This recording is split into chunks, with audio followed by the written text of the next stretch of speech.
Hello po mga kalinga. Panibagong video na naman po ang inyong matutunghayan ngayon dito po sa atin sa Mindanao, sa Sarangani Province. At syempre, ang una nating ginawa ngayon ay ang pagbisita po sa ating mga beneficiary. Kasi isa po sa ating mga beneficiary, mga kalingap, ay humaharap po ngayon sa matinding problema, no, o pagsubok sa buhay.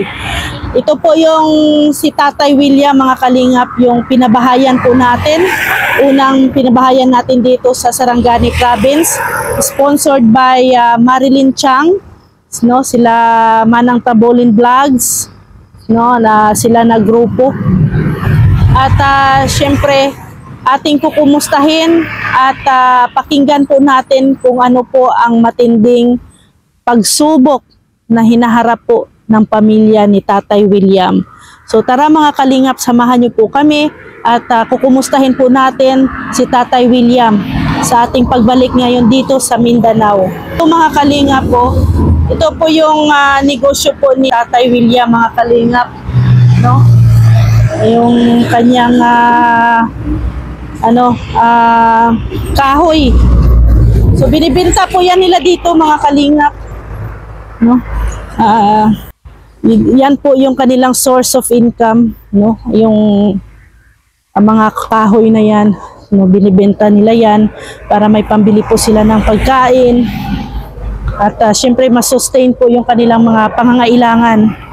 So dito ngayon sa amin, mga kalingap, ay medyo maulan-ulan na din ang panahon. So kakahupa lang ng panahon. At ayan pala sila Tatay William, oh. Medyo matagal-tagal din nating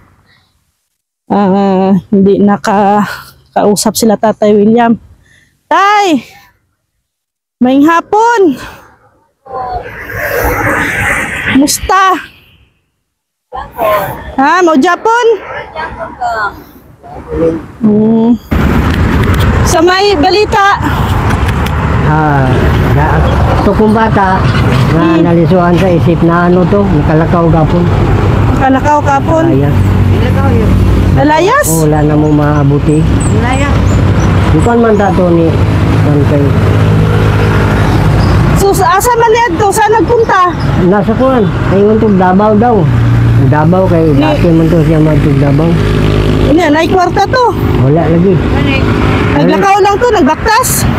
Nakasakay na ni isang bayan na mga truck, oh. Nakasakay sa truck. Kay kini lagi. Kini nalisuan lagi sa isip. Nalisuan sa pag-isip, tay? Nabugat lagi. Oo, nabugat, no? Kaya ato. Wala na agapan? Wala nyo napatambalan? Napatambalan to sa... Ya, itu naman to sa barangay. Okay, baka dito ang doktor. Pero magkapunta. Nagbakat mo sana ng gabi eh. Hindi niya na ano? Wala mapunggi, wala na mabantay ba? Wala na bantayan. Sus. Mau man iyang anak, no? Okay. Isa. Na pinitin siya lagi ni kay may tulog. May tulog. Sa kami, naglabad ang yan. Kaluo yan yung bataan niyo. Wala yung mama. Yung anak daw po ni Tatay William, mga kalingap, na sa pag-iisip ay umalis. Ito po yung bahay niya, Nay, no? Ito yung bahay niya. Ito yung bahay niya, oh. Ito yung nakatira. Silang mag-ina. Tanong natin si Tatay. Tanungin natin si Tatay. Ito yung kanilang bahay.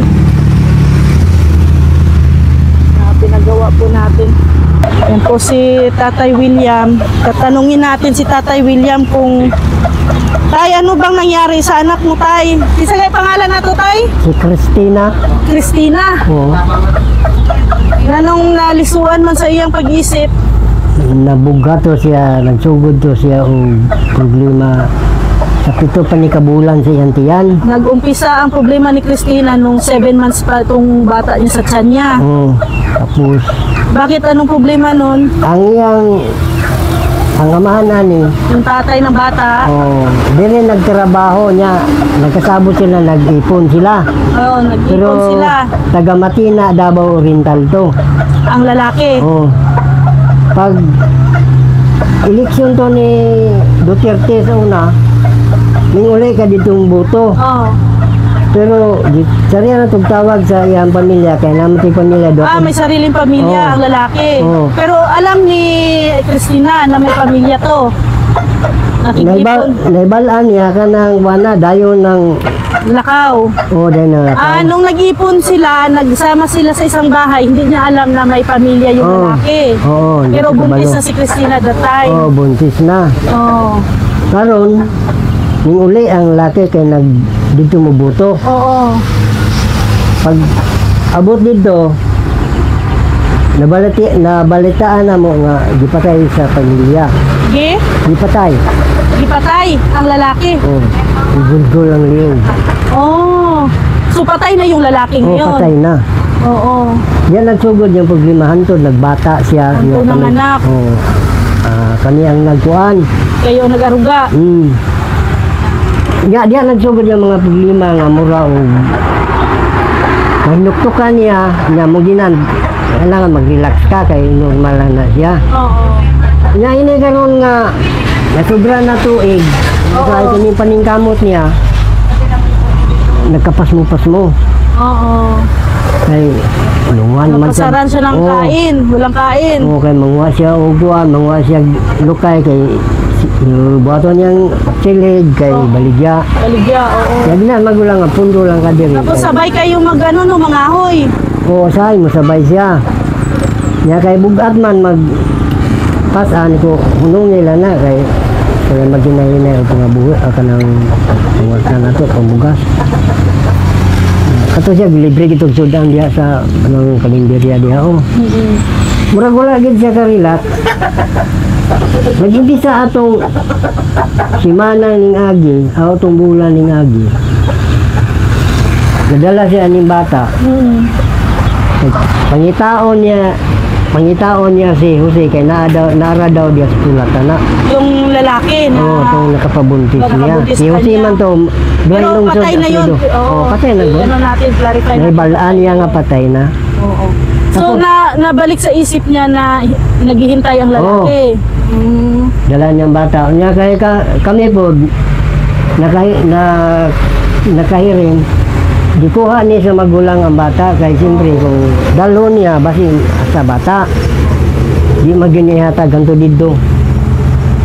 Muto nga diyan nagsugod ganyawan sila kay nilugay ni bata.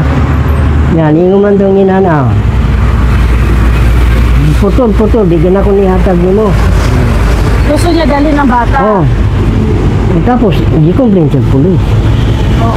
Complain sa pulis, pag-abot sa pulis, yan siya puti nilagan tingin dito. Dito bayaga siya kapaway. Laban siya dito sa baba. Dito abot siya itong payagan sa tubok. Oo. Nahiringan dito, kaning ulit dodong, kaya dito madodong, dito si Sining. Dala po sa pulis dito. Oo. Muna yung nakuhan mata. Pagkuhan yung bata, mo itong mingon siya nga. Medyo man ang gikuha. Kung sa'yo ko ano, kung labot na ha. Ito nga, pangita niya. Gikan na itong mga lakat niya, mga isa kasimana, nagbalik siya. Ingon niya, naara to diri sa Pilipinas. So iba na ang mga nasa sulti niya tay. Iba na sinasabi. Naara to diri, makita lang yapon ako to. Niya yung napatay naman ito, makita, habisag patay na, makita yapon ako to. Dito nag-ugod niya. Ining lakat niya nga katulo, lakat-lakat niya. Iti bunugas niyang magulang. Ang lakat siya dito, diapas man kay kami manggod, wala ni magtulog. Siya sige bantay sa iya. Di magabi kini. Kaning bata. Magabi maghilakman. Nya. Street na to, tulog kagabi may tulog. Duha kong kahoy. Pasang kong kahoy ana. Pag uli na ko, wala ko kasubig dalan kay sa tulog na ko, nasimang na ko glain. Muto nga. Uli siya mga simana. Nilipay kay ni.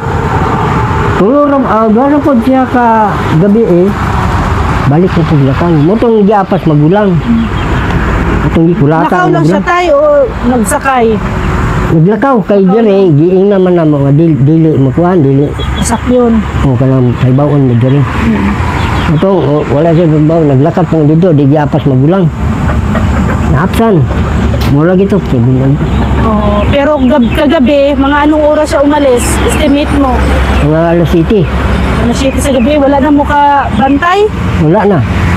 Kay, Tapos, saan kaya papunta yon? nasa, ang ingon niya daw, nabalaan mo diya sa Matina, Davao. Nasa Davao na karon. O, naa siya. Kay, hindi man, asa di ka mo adoy, ying, kay ying na isang kita to. Oo. Adto ko sa Matina, adto ko sa kung amo dati sa una. O, na. Oo. Ang problema kay wala siyang kwarta. Wala gi No. kwarta. Wala kayong pamilya doon. Wala. Sa Davao, wala cellphone, wala mo kakilala. Wala, So, wala ang may kilala. tendency ang mahimo, tapos mayroon pa siyang depresya sa isip. So, ang maresultaan ni magpalaboy dito siya sa Davao. Sa anak niya. No? So, manawagan ka tayo, basi na ay may picture ta kay, ano? Haba may picture? Sa picture Ni- siguro, murag, ambot ang yung, Sige lang po mga kalingap na i-vlog ko man yung anak ni tatay, i-flash ko na lang dito sa aking screen, no, yung kanyang mukha. Baka po mayroon pong makakita, no, ng mga followers natin sa Davao, lalo na sa Matina, no. Makita po ninyo ito si Christina. Ibigay alam niyo po sa akin para ano din po natin kay Tatay William. Sabihan natin si Tatay William at kung ano po ang magagawa natin para kay Christina. So si Christina po ay may ano siya, may depression. May depression. Mga nasa ano na tay, ang iyang pagbago tay, nasa buwan na, binulan na. Pagbago niya og batasan, oh, naobserbahan nimo, mga bulan na. bulan na. Dito po yung anak ni Christina, mga kalinga po. Yan po yung 1 taong gulang na naiwan niya po dito. So sila Tatay William. Okay na. Si Tatay William lang po ang ang nag-aalaga niya dito. So, namayat ka tay. Lagi tulog. Walay tulog.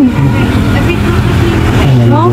Wala tulog, wala magabi kay tasa po na ako atong isa dire itong asawa sa ako ang anak mo tiyabaw magmaayo. Mangita siyang mama. Naghanap sa mama niya. Oh, nya are sa mo dili kay mo tiyabaw pero mo lagi na sig mata-mata. Oh. Nya mag-relay booming say pili nig tulog. Ako siya. Lagi na nga kapoy kayo. Kapoy. Ano? Hindi na makatrabaho si tatay. Ang trabaho ni tatay, pangahoy Japon. Kapoy. No? Naraha lagi. Bugos ako pangahoy nga wala ko'y tulog. No? Pasal akong kahoy ko ulit diri ba, wala ko kasubig dalan kay murag natulog ko galakaw. Oo. Ya, igo na ko. Delikado niyan tay. Baka ikaw naman ang malipong o matumba dira ba, no? Delikado. Kaya, Delikado nga. Sabi ko, nasangit na sa mga kugon o kalagon. Di na di dalan. Ako nasumukan, pasan ko gamayng kahoy. Ilang anak niyo po si Christina tay? Kuwan.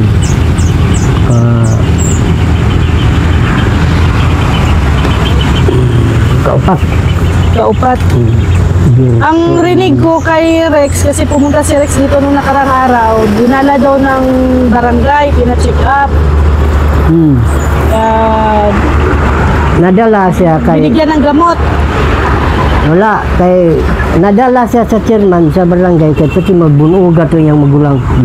Bunalan magdispordos. Igo diri no, kita ang ginis mo lagbong diri bunong. So ano na siya, yung bayolente. Bayolente na siya. Ingon si kapitan dito din siya patulugon kan sa Birni Santo Lunes kay basi makagamit ni hait nga butang. Mas nadelikado pa. Kayo, oo. O maka sa ubang tao o sa inyong pamilya. Nana. Nga akong giadto di Christina dito nga. Murag abot na kaming pamilya sila ganon. Ug sila mosulti di man siya inisog. Oh, sa ibang tao tayo nakikinig sila, pero sa inyo ayaw makinig. Ganyan po talaga tayo, basta ano. Kay ina na ko nga dili ka dapat managmal sa di ka magbangis sa imong pamilya, imong suon pati sa mga kay siyempre hindi na wabay ka na mo pasagde sa na imong magulang ko. Dapat yung buto gato. Ako gitong palitan og mga tablitas kay pwedeng buto gaguroy. Mayuplo to og kining sidol og kaning nitinamit ang muksilin. Siya, salamat lang siya kay kahoy na gunitan ako. Kutsilyo pa. Sa ano kasi tayo, sa mga ganyan tayo na may depression, siyempre ang una-una nila talaga yung pamilya. Pamilya gani. Kaya pag may mga pamilya tayo na depressed, kailangan alerto talaga. Kailangan yung mga siyempre, kutsilyo, mga ganon. Itago mo talaga yun. Kasi ang una talaga nilang dyan, yung pamilya. Kasi ayaw nilang makinig sa pamilya. Kasi parang ang feeling nila, hindi sila kaya saktan ng kanilang pamilya. Kaya mas nakikinig sila sa ibang tao. So yun, ang layo pa naman ng naano ni Christina, Davao? O, Davao. Kay, Bakit siya pinasakay, tay? Hindi alam. Wala kay balon. Hindi din alam. Kay balon driver nga mo na. Ang ano natin tayo, ang problema natin, siyempre babae si Christina. No, May itsura pa yun. No, ano din yun, maganda din si Christina. Davao is syudad na baga. Hindi natin okay lang sana kung tutulungan sila ng mga may busilak din na puso na makakita at Mayo na ako makababa to og turil sa traffic light. Kay naman to pag gumangkon bata siyang magulang. Oo. May kung makababa to ko Pero alam nila doon tayo, pinaalam nyo doon sa kanila. Oo, para at least may makahanap din sila. Turil, Padabaw, mga bensing ko siguro pamasahe pa dito na Davao. Kasi maadtan to siyang pag gumangkon. Ay, naamag po to siya dito. Kasi ang sa isip niya ang gusto niyang makita yung kanyang yung tatay ng bata. Oo, kay maluluoy daw lagi ko na yung anak. Naawa siya sa anak niya. Kaya magtrabaho siya, wala siya kabindan.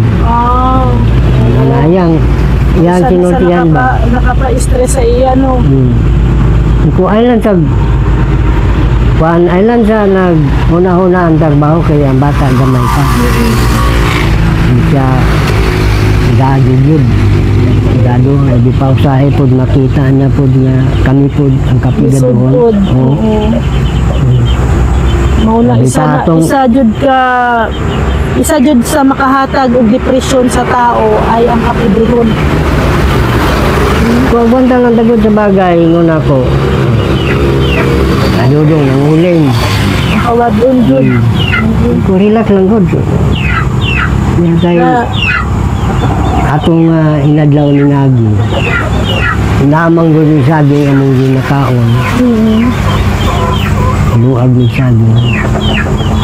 So di gani malikyan nato kasi inani atong kapalaran. At least ang una ko may lang taglawas. Siya kay bumigay man si Christina. Ngunya. Lisod ang magsigi ni ko dili magili magsigi sa bagay ang salig na Ginoo kayo sa hinahinay. May mantag naagid manggaraan ng laman tibre man tanan. Isa pa ang kinabuhi tay dili man nato mabalaan. Usay nasa baba ta. Malay nimo ugma sunod adlaw nalapit sa taas. Pero ang Ginoo wala man na siya natulog. Kita man na siya sa tanan natong mga nauunsa ta diri sa kalibutan. Mag-unsa man gud grasya niya atong lawas. maunsa to lang. Binakog na si Christina dire kay aron sa may atong itabang no. Niya no. Inuha. So, yun po mga kalingap na nanawagan po tayo sa ating mga supporters dyan sa Davao na baka po may makapansin po kay Christina. Si Christina po ay may depression po yun. Kaya po ay sa mga taong makakita kay Christina, sana ay alagaan siya at sana ay nasa ligtas din siya ng ano ngayon. Nasa ligtas po siya ng mga kamay ngayon. At syempre, pagpatuloy lang po ang pagdarasal. Tay, permi na po ginaingon na ampo lang. Salig lang permi. Dali tay, pagsubok lang ni sa kinabuhi. Kung ano pa ilama sa kinabuhi ba kaning mga problema. No? Ayaw lag give up, ayaw lag surrender. Kay tanang problema na may solusyon. Nabi solusyon bisa sa kanang problema. Lautay lang ka. Salig sa Ginoo sabagay. Di man tamahin mo tao kung wala siya. Maudod. So, diyan day ta. Makasubay sa maulagi po tay. dalan sa Matarong. Itong kinabuhi. Tay, dira tay, palit ni mo bugas tay o unsa pang mga panginanglanon nimo. Salamat. Ha? Oo. Palit mo kuan ron kabita sige among ulo ba yan dahan. Oo. Sige.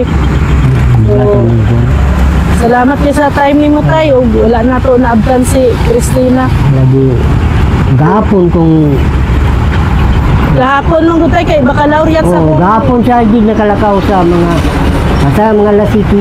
Gahapon nakalakaw. Hindi na ako, maabtan ako kay ingon na ni Rex na ano daw na ipa-check up lagi daw to sa barangay. Sa doktor. Wala may doktor sinagakanabot. Oo. Ano sa may imong balay diri tay? Okay man kayo? Okay man, walay tulo. Wala naman? Wala, okay na. Itong bahay po ni Tatay Willie, sponsor po ito nila Ate Marilyn Chang Vlogs ng Team Kalingap.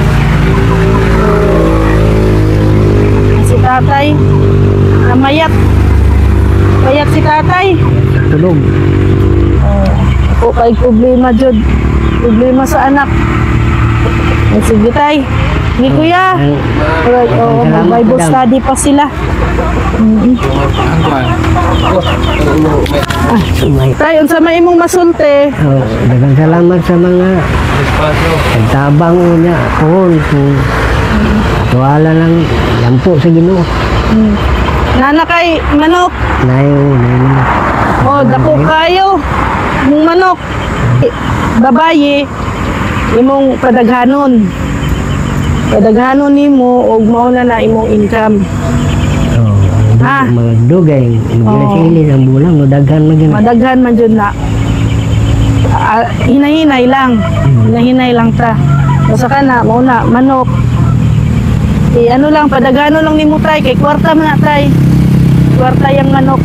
No? Dagkuha ni nga manok. Oh? So, gani kayo, gani nga. Bugat kayo na. Siguro mga 4 medyo o 5. Oo. Ngayon ang bugat ang manok para dako ko do kantidad. So, sige tay, di namin magdugay. Salamat yan, madam.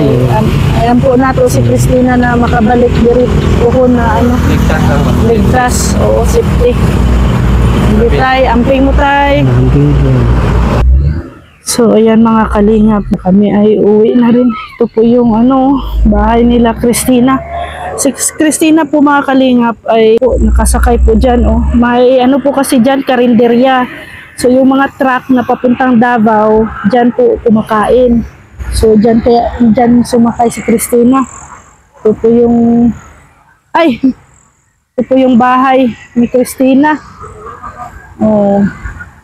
Wala na, sige, bye-bye Nay. Oh, mauwi na kami. Oo. Bye-bye. Ay, kawawa naman tong anak ni Christina, oh. Babae yan, Nay, no? Oo. Babae. 1-year-old na? Oo. Kaka, lang yan, Nay, kaka 1 taon. Ito po yung kanyang bahay, mga kalingap. Sige, Nay! Muli namin. Ito yung bahay ni Christina, mga kalingap po. Pero yun yung bahay nila Tatay William na pinaayos. Sa tulong po nila Ate Marilyn Chang Vlog. So, sana ay may kita kay Christina sa sa Davao, no? At makauwi siya dito.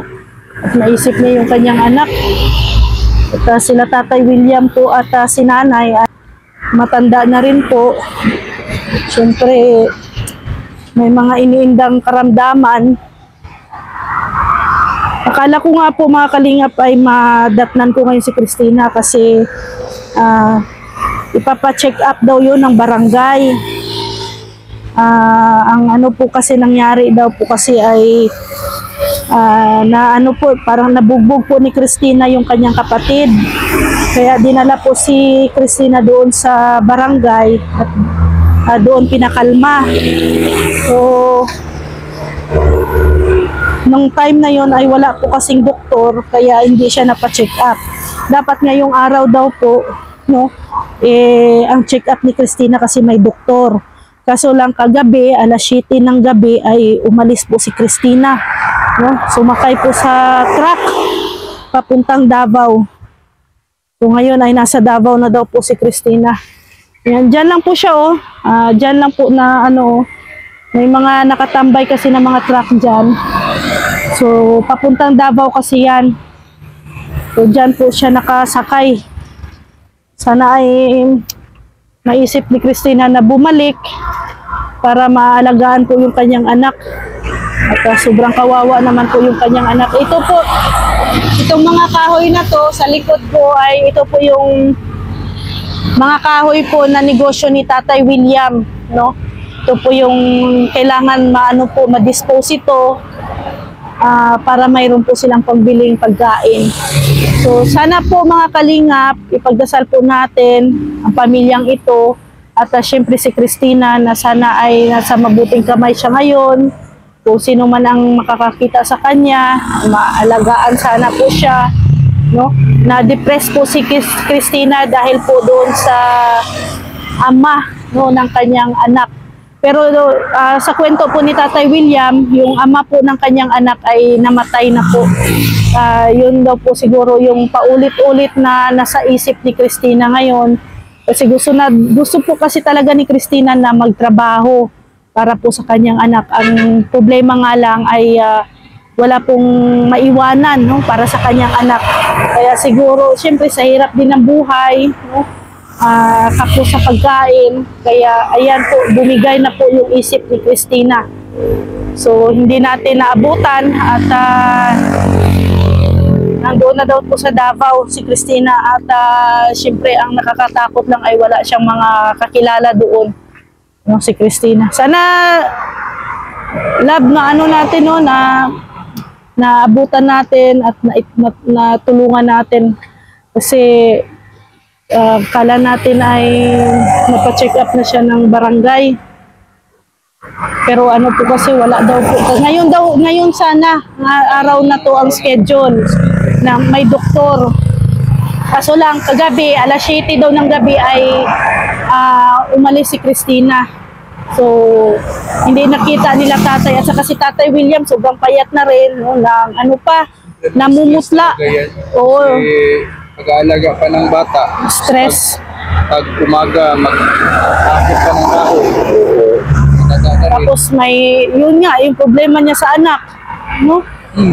Kaya problema talaga. Kaya sana po ay pagdasal natin ang pamilyang ito. So maraming salamat po, mga kalingap. See you po tomorrow. God bless po sa ating lahat. Bye-bye po.